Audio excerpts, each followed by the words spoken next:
Ésaïe, chapitre 24. Voici, l'Éternel dévaste le pays et le rend désert. Il en bouleverse la face et en disperse les habitants, et il en est du sacrificateur comme du peuple, du maître comme du serviteur, de la maîtresse comme de la servante, du vendeur comme de l'acheteur, du prêteur comme de l'emprunteur, du créancier comme du débiteur. Le pays est dévasté, livré au pillage, car l'Éternel l'a décrété.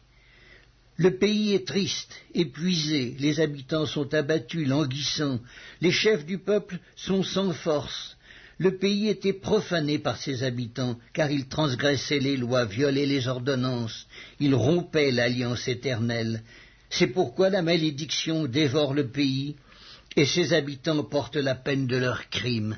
C'est pourquoi les habitants du pays sont consumés, et il n'en reste qu'un petit nombre.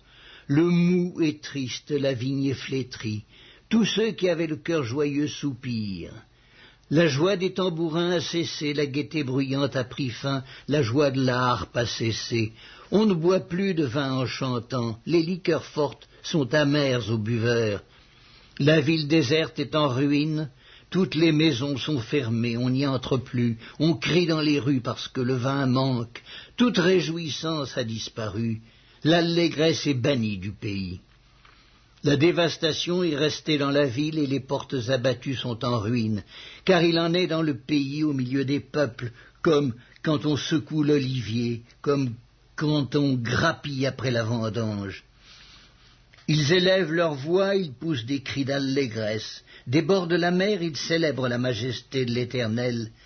Glorifiez donc l'Éternel dans les lieux où brille la lumière, le nom de l'Éternel, Dieu d'Israël, dans les îles de la mer. De l'extrémité de la terre, nous entendons chanter « Gloire au juste ». Mais moi je dis « Je suis perdu, malheur à moi ». Les pillards pillent et les pillards s'acharnent au pillage. La terreur, la fosse et le filet sont sur toi, habitant du pays. Celui qui fuit devant les cris de terreur tombe dans la fosse, et celui qui remonte de la fosse se prend au filet, car les écluses d'en haut s'ouvrent, et les fondements de la terre sont ébranlés.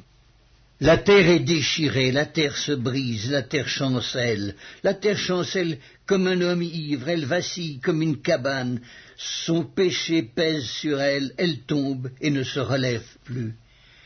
En ce temps-là, l'Éternel châtiera dans le ciel l'armée d'en haut et sur la terre les rois de la terre. Ils seront assemblés captifs dans une prison, ils seront enfermés dans des cachots, et après un grand nombre de jours, ils seront châtiés. La lune sera couverte de honte et le soleil de confusion, car l'Éternel des armées régnera sur la montagne de Sion et à Jérusalem, resplendissant de gloire en présence de ses anciens.